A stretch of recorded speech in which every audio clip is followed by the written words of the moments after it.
Hey everyone, welcome to another interesting video here for Wealth Crafters.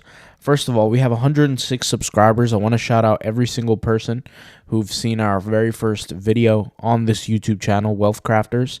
And shout out to everybody who's watching and trying to get rich, trying to become wealthy, and trying to do well.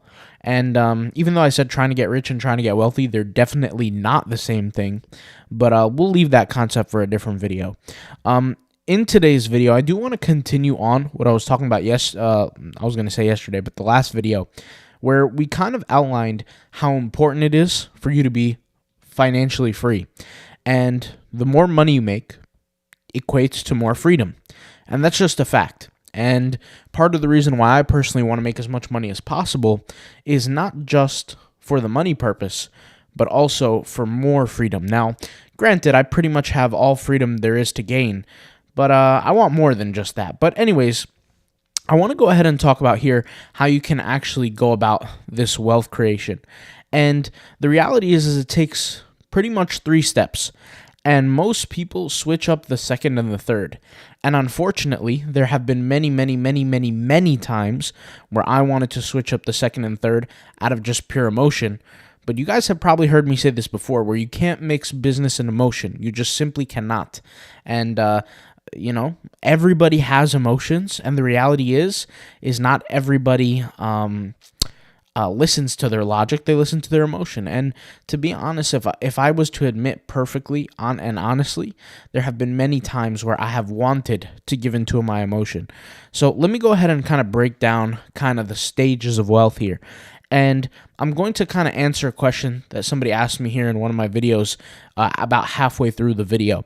So really, the first stage of wealth is the cash flow stage. And the cash flow stage is interesting because this is essentially how you're going to get the money. Okay, so this is going to be the first stage. And the first stage is essentially, like I said, how you're going to get the money. For some people, it could be a job. It absolutely could be.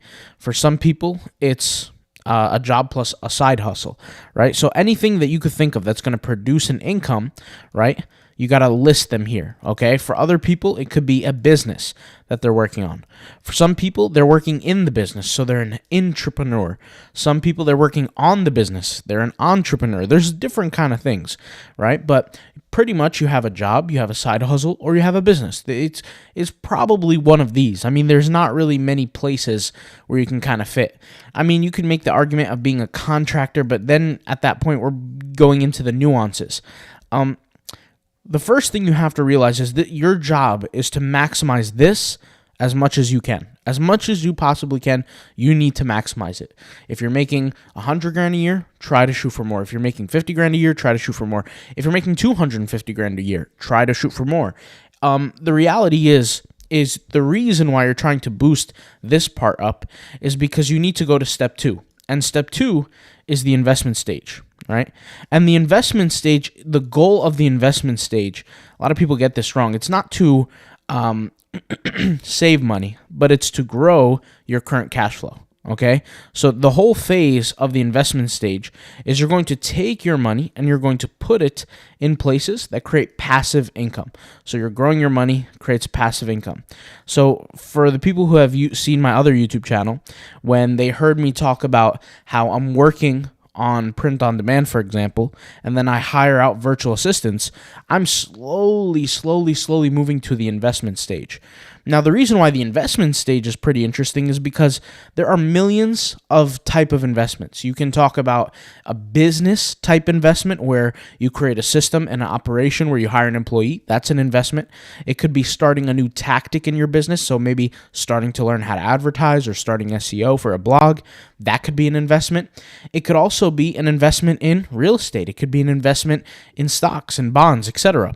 Now, the thing that we have to understand is not all investments are created equal.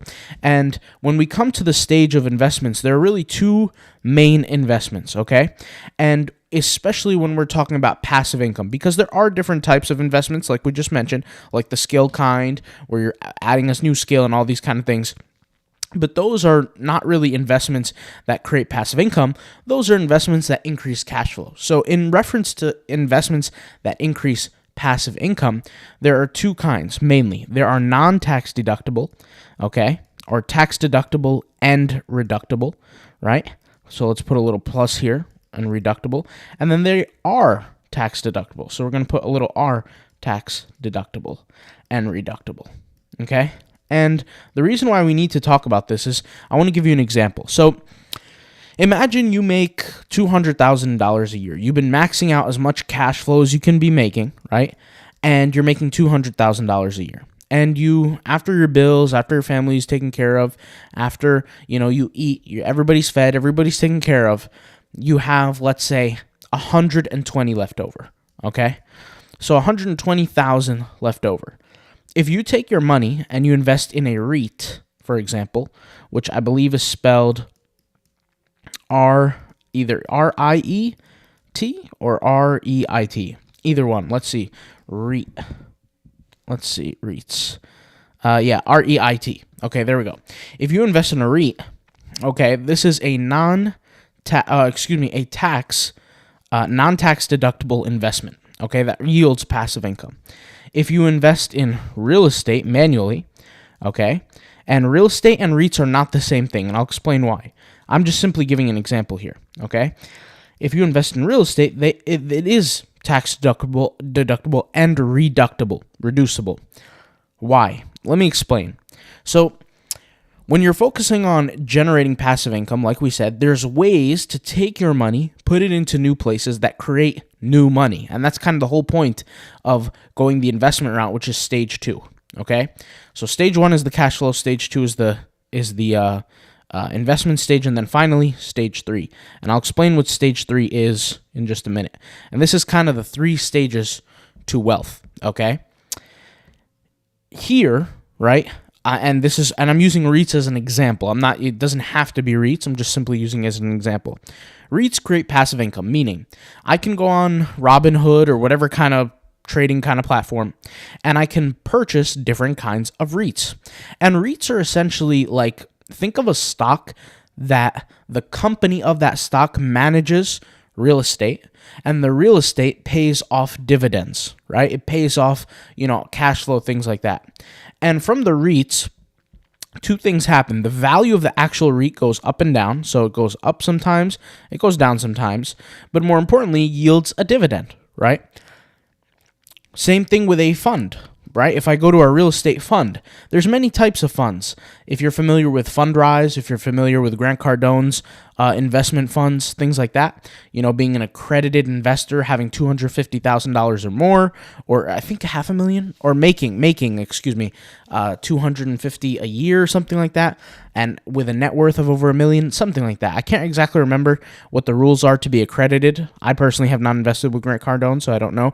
But it pretty much in all these funds, you have an A-type fund and a B-type fund. Basically, the point is you're giving money to a company, they're managing the real estate, and they're paying off a dividend to you every single month, right? That is non-tax deductible. Why is it non-tax deductible? You're not the one putting the new roof on. You're not the one managing these kind of things. You're invested into the company that manages these things. You're not invested into the actual property. You don't have ownership over the property. You have ownership of your stake of the company that pays you part of the ownership. Does that make sense? So in the real world of real estate, you get to do something, you get to do a few things. There's many different ways to deduct or reduce your taxes with real estate, the real version. If you have a house that you bought, right, let's say it's on mortgage, first thing benefits is that the money that you're paying, right, is a down payment most of the time. You're paying a down payment, and the rest of the money is being covered by a loan. And the loan is essentially money given to you that you're going to have to pay later down the road. But the reason why this is beneficial is because when you own the real estate, there's a lot of tax deductions that you get to take against the real estate. So, for example, one of them is depreciation, right? So, for example, if you own a house, or when I say own, that's a weird word because you really don't own anything. If you don't pay the taxes, the property will be taken from you. So do you really own anything? Not really. But let's just use the word own for this video. So if you own the real estate, right, and the house is, let's say, $300,000, you can take the cost of that house and depreciate it by 27 point quotient. You divide the cost of the house by 27 and a half, and you get to depreciate that amount every single year just right off the bat. So that's a tax deduction. On top of that, you can depreciate different costs. So if you have a property manager, that's a cost. If you have to fix something, that's a cost. You have property tax, that's another cost. There are all these kinds of costs associated with holding real estate. Now, here's the interesting thing that a lot of people do not understand about real estate, and this is the most important thing you have to understand. And I'm going to tell you that 99% of the people do not understand this, is that with real estate, people do not get into real estate to get rich. Effectively, you're not going to get rich investing into real estate. Meaning, if I'm, let's just say, a young guy with $500,000 and I make $250,000 a year. So let's just say I have liquid $500,000 in my bank account. I don't, as an example, I'm just giving you an example, and $250,000 I make, right? I say I'm doing well for myself. Let me invest in real estate. If I invest in real estate, I'm not becoming a millionaire liquid. I'm not going to all of a sudden be able to afford a new Pagani, a new Bugatti, and live in a $5 million mansion. That's not the way it works. What happens is real estate is a place where you can put your money so it does not get taxed, okay? It's not a place that makes you get rich. That's the understanding that a lot of people do not see. People think that, oh, you're going to get rich in real estate. You do not get rich in real estate because if you do the math, you're really not making that much profit. In fact, you're barely making anything in real estate, and that's just the truth. If I invest, let's just say, in a property, okay, that is a cash flowing property. So ideally a property with low cost to get into and provides medium level rent cost. Let's just say I cash flow $500 a month. In what universe are you making a lot of money if you're cash flowing $500 a month in after all expenses? The answer is you're not. You're not going to become a millionaire doing that. What you are going to become a millionaire is mastering the cash flow. Okay? The cash flow is important. What happens is, like I said, is the main purpose of owning real estate is that the real estate saves your money from being taxed. That's the important thing. So, for example, McDonald's is one of the biggest businesses in America, and they're not a restaurant business. They really don't care for selling burgers and chicken nuggets. What they really are is they are a real estate company. They take all the money from selling the burgers and the chickens and the chicken nuggets, and so they don't get taxed. They buy more properties of McDonald's, and that's just the cycle that they live on. And when they buy more properties and they buy the actual physical property, what they do is they are cutting from the profits that they get. Does that make sense? So really what they're doing is they're putting their money in a certain place. And over time, they become a bigger and stronger company because the expenses are being saved in a way that saves them from being taxed. So the number one expense that we all have, right? And employees, unfortunately, have it the worst, and I'll explain why in a different video. But the number one cost everyone has is taxes. It's not feeding the kids. It's not taking the kids to school. It's not the cost of the cars. It's not even the cost of your house. The number one cost is taxes for everybody, because no matter what scale you go up or what scale you go down in terms of income, your taxes are going to be the thing that you have to pay the most on, okay, no matter where and up and down the level. Now, some of you may say, well, look at the billionaires. They don't pay taxes, or look at Amazon. They don't pay taxes. Not true. They find ways to take the money that they have, the profit, and put it into places that help them reduce or deduct taxes. So it's not that they don't pay taxes. They have no taxes to pay because they've already paid their bills in other areas. Does that make sense? And what they do is they hire accountants to make sure that they're abiding by the tax laws and figuring out what things can I do to reduce my tax bill. And what you have to understand is that there's really two types of tax deductions, okay? Tax deductions and reductions for this video, okay? And we can get more deep into this, but we'll just leave it at this. There's two types. The first types are beneficial, and the second are non-beneficial. I'll give you an example, okay? So, if I was to hire an employee, okay, and the employee was a great employee and makes me a ton of money, my salary that I pay him that employee, the salary that I pay that employee, is a tax deduction, okay? When I pay that employee the salary, right, and he's doing a great job and helping me make more money, it's a beneficial tax deduction. Does that make sense? Or reduction. Essentially, I'm reducing my tax bill with that person's salary. If the employee is terrible and I'm not training them properly, it becomes a non-beneficial tax deduction. Am I reducing my taxes? Absolutely. But is it then helping me in some way? No, it isn't. So there's different kinds of tax deductions. If let's say I own a pizza store and I put a vending machine in the pizza store, at that point, if I don't fill up the vending machine and make it essentially make me money, then it's a non-beneficial tax deduction. Can I deduct the cost of the vending machine from my business, right? From the amount of profits that I earn? Of course, because I spent money to help grow the business. But it's not actually helping me grow. Therefore, right? If it's an empty vending machine not making me any profit, therefore it's non-beneficial. So what you have to understand is that in the world of tax deductions and reductions, there are beneficial ones and there are non-beneficial ones. Okay? So you have to be able to weigh out certain kinds of tax deductions. I'll give you an example. If I am a YouTuber, right, and I'm a YouTuber for cars, and I'm a car YouTuber, and I love cars, and my fan base all love cars. Every car that I buy, right, and because my channel is around cars, every car that I buy is technically a marketing prop. And if every single car that I buy is a marketing prop, the more cars I buy, the more deductions I get. In that case, is buying a car a tax deduction? Is it an asset? The answer, absolutely, it is. Because not only does it make me more money because I can use the title of the car in my views and in my thumbnails and all that kind of stuff, but it also makes me more money, but it also reduces my taxes. So if I'm making $1 million a year off of my YouTube as a YouTuber, a car YouTuber, right? And I buy the new Bugatti or something like that, let's say a $5 million car, I can take that $5 million and get a tax deduction. And on top of that, I'm even get tax rebates for the rest of time. Of course, you have to do, what's it called? Cost segregation analysis, a few different things. But Bugatti is a weird thing because it costs so much money, but it's a marketing prop. But anyways, the point is that there are certain things that certain apply for, right? Now, we can get into cars as tax deductions in the future, and we could talk about them because it doesn't work the same way for everybody. There's something called Section 179. You can depreciate based on the ownership of it, if you're leasing. There's so many different things. It gets intricate, but we'll talk about it.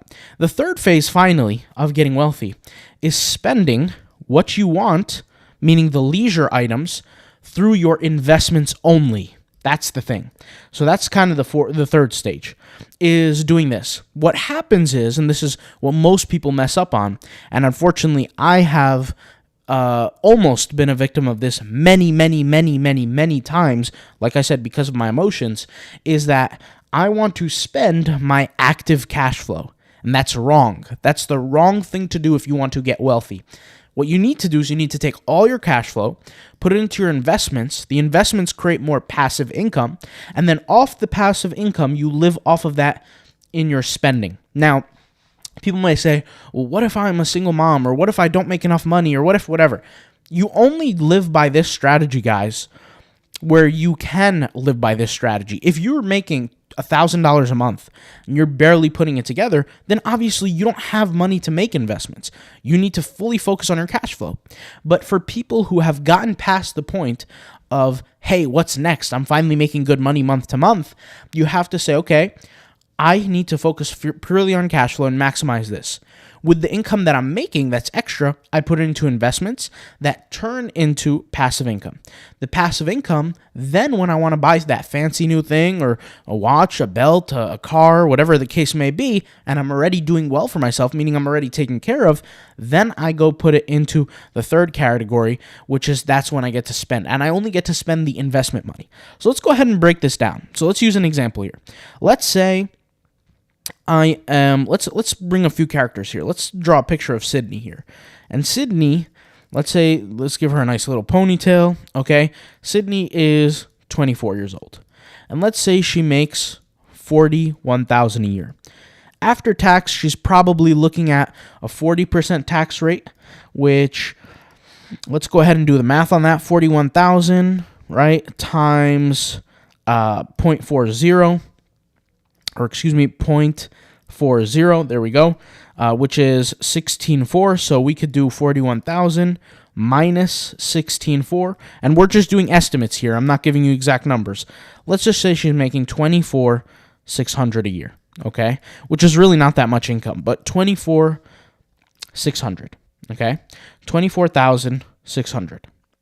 And if we divide that by 12, really what she's making is, 24,600. We divide this by 12 for the year, so we want to know how much she's making per month. She's making about $2,050 a month. Okay, let's say at the same time she is renting, okay, and she splits the rent with her, let's say her husband, and they're spending $600 each. So let's say they spend $1,200. Let's go ahead and subtract 600 here, okay?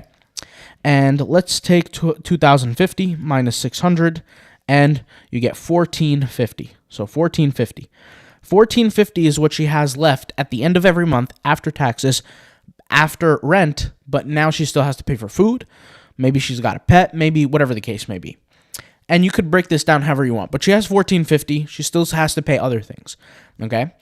What she needs to do is she needs to pay for all of her bills, her phone bill, her car, her insurance, her whatever.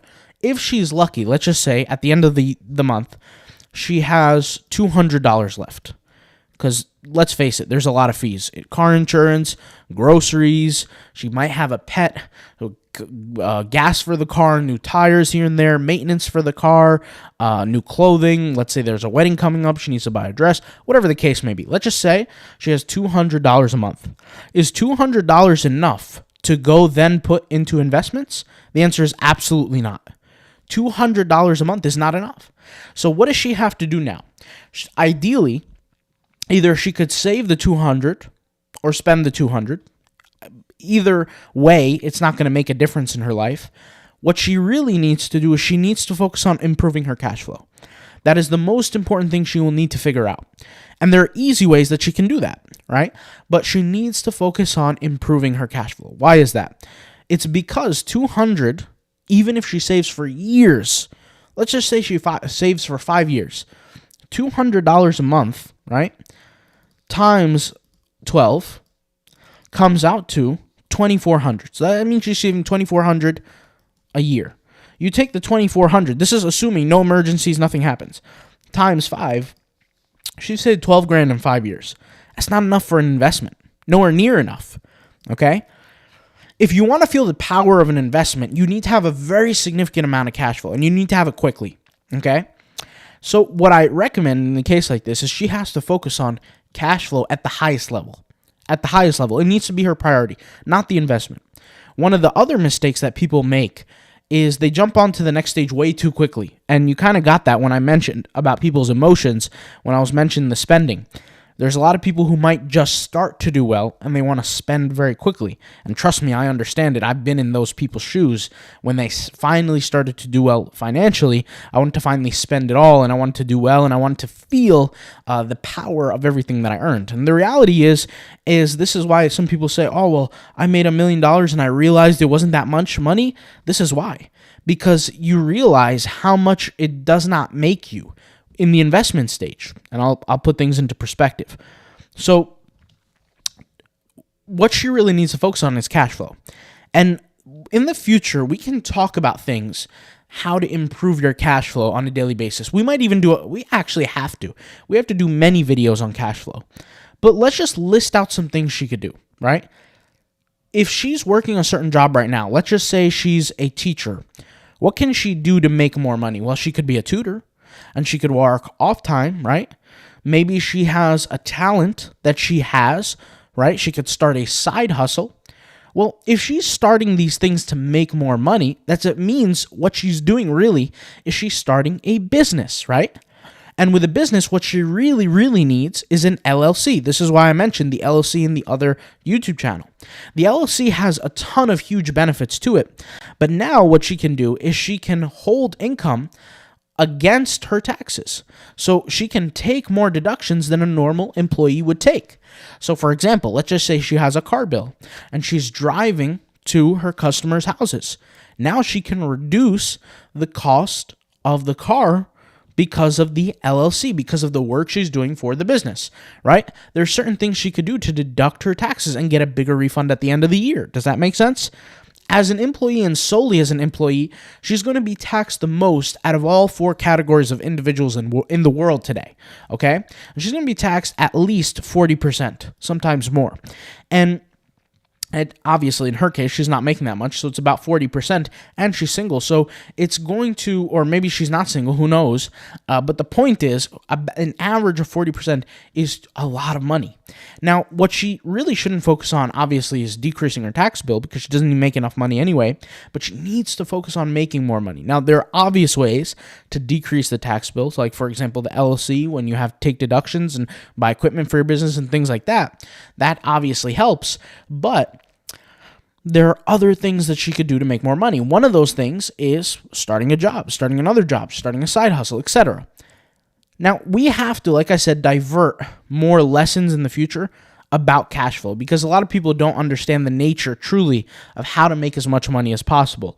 A lot of people think, oh, let me just pick up a second job. But what they don't realize is in order for the job to actually pay you your salary, you have to be worth that times at least 10 for them to actually pay you. Right?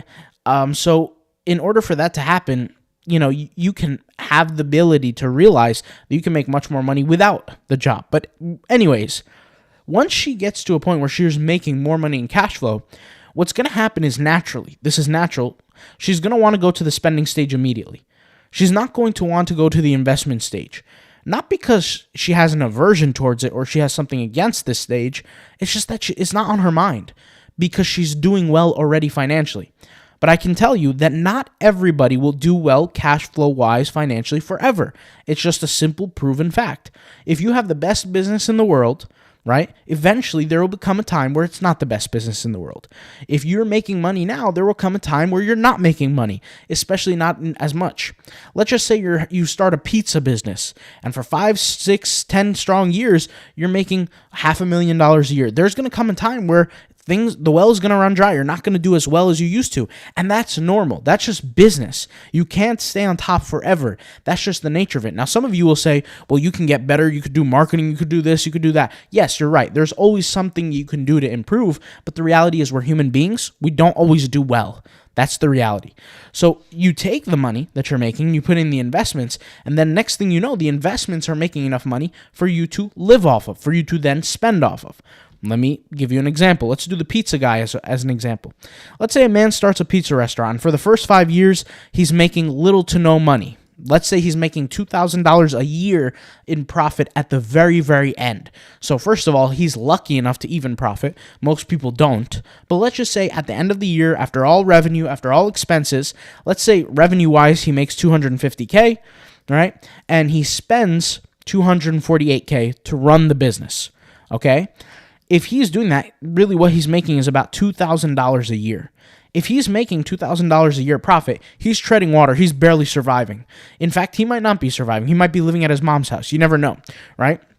But let's say after these few years of 2K, all of a sudden he starts doing really, really well. Maybe the local news station picks him up, or whoever. Something happens. Maybe he starts a new marketing tactic. Whatever the case may be. We don't have to go into the specifics, but let's just say now instead of 2K profit, he's making 60K profit a year. Well, that's a lot more than he was doing before, right? It's significantly better. Let's just say this is the best his business will ever do. Let's say he's making, instead of 2K, off of 250 revenue, maybe he's making $3.5 million. And off that $3.5 million, he's bringing in 60K profit, okay? That 60K profit has to be saved for a time to be invested. And it has to be done pretty early on, because if he does it too late, what will happen is that 60K will slowly dwindle in power, in purchase power. Why? Because we have something called inflation. And inflation, unfortunately, because of COVID and because of the stimulus check, the rising cost of the world has gone up, right? And the value of the dollar has gone down. That is effectively inflation. And what happens is instead of inflation being 3%, it would be 9%. What does that mean? It means the value of the dollar that you hold decreases by 9% every year, and the cost of goods increase by 9% every year. So, for example, if let's just say his name is Jimmy, who owns the pizza restaurant, makes $60K profit for 10 years, okay? For these 10 years, he's making $60K profit. That's 600 grand. Okay? But really, for 10 years, it's not 600 grand anymore if the inflation rate is 9%. So he's losing 9% on his money every single year, which is close to like 6,000 or maybe a little bit less than 6,000, like 5,000, what is that? 5,500, something like that. Maybe less, maybe a little more, I don't know, but close to like 6K every single year for 10 years. Now, he's not going to notice it in the numbers, right? He's still going to see the 60K, but he's going to notice it in the purchasing power. Meaning, if he was to buy, let's say, corn with his 60,000, maybe at one point in time he was able to buy 100 bushels of corn. 10 years later, he's able to buy, let's just say, 3/4 of that, or whatever the case may be, due to inflation. So that's really what inflation looks like. And so let's say he has 600K. What does he do with this 600K? Well, he has to invest it in order to give him a return, okay? The average decent return rates for any kind of passive income business is about 5%. And this is a good return rate in an average market. So we have 3 markets. We have a bad market, we have a good market, right? And we have an amazing market, right? And the good market is the average market. Not every year is bad, not every year is good. Not every year is amazing, but we have an average market. In the average market, 5%, you're looking at 5% is pretty good. It's average. It's not the best, but it's not terrible. So it's in the middle. So let's just do the math on that. If he was to go back to his kind of low successful business, let's say he's making 5K a year profit at that, right? After the 10 years of prosperity, of doing really, really well, let's do the math on that. If he saved a lot of his profit or most of his profit, let's say all of his profit, 600K, we're taking the 600 and we're multiplying that by, let's actually do the full 600K. First of all, let's do 1, 2, that's 600, then 1, 2, 3, right? So that's 600,000. We multiply that by 0.50, right? That's 5%. That means, hold on, did I do something here? Basically he's making 30,000 a year, but let me go ahead and do 600, right? Multiply this by 0.05, okay? 30. So he's making 30,000 a year off of his investment. So he invested his 600K profit, right? Let's say he kept the same lifestyle, and now he's making 30K a year. Well, that 30K a year can continue to pay him for the rest of his life, right? Along with the money he's making in his business, no matter if his business does well or bad into the future. And that will be the money that he can live off, for example. Or he could buy his new car off of, or he could buy his new belt or his hat, or whatever the case may be. So without the investment phase could make literally a huge life-changing thing in his life. A lot of people who get to the older stages of their life kind of, for whatever reason, may have neglected this stage. Maybe it's because they had too much expenses as they were growing. Maybe their cash flow wasn't as high enough. Maybe they've had some unforeseen life circumstances that caused them to happen, this to happen to them. Or maybe sometimes they just made extra money and just spunked it, spent it on whatever, gambled it, maybe spent it on pointless things, whatever the case may be. A lot of people skip this. And sometimes it's because of bad things they do, but sometimes it's not because of their fault. It's not something in their ability. So the reason why I'm making this video is so that you understand where you need to go, right? If you want to become a wealth crafter, if you want to become an individual who can literally make wealth for yourself, you have to understand that this is going to be the stages of your life, and this is natural, and there's nothing wrong with this. Now, let's talk about the 0.01% of people that get to skip this phase, the investment phase. There's only 0.01% of people that actually get to skip this phase and still go to this phase safely in life. And it's the people who have created so high levels of cash flow that it's not needed to invest. I'll give you an example, okay? I have a friend named Gerard Adams. He's a personal friend of mine. And he sold his company, right? Well, actually, he did multiple things. But at the very end of his working career, I mean, he still makes money now, but he's basically retired. At his working career, he sold a company that he was partnered with two other people for $50 million to a company called Elite Daily, okay? Or the New York Post or something like that. Basically, he sold his website, which was a news website where they would post blogs for $50 million. And his cut of that was 33%. So if we do 50 million times 0.33, he made 16.5 million. For him in his life, right, if he doesn't, let's just say, spend too crazily, he can live off that 16.5 for the rest of his life with no problems. It doesn't matter inflation, doesn't matter the cost, doesn't matter whatever. He doesn't have to worry about investment. Of course, knowing him, I know that he has done investments. He's opened up certain clubs. He's done certain things with his money. So he did make investments, but a guy like that doesn't need to. Right? You look at a guy like Patrick Bet-David. He sold his insurance company, or the part of insurance company, for $800 million, and he took home $300 million. $300 million, doesn't matter what investments you make, you don't need to. The reality is when you get to a point that high level, sometimes you don't need to, right? Sometimes, let's just say if you're a kid who inherited, $70 million from your father or your mother's business or whatever the case may be, sometimes you don't need to make investments. Those are the people who are very, very rare circumstances.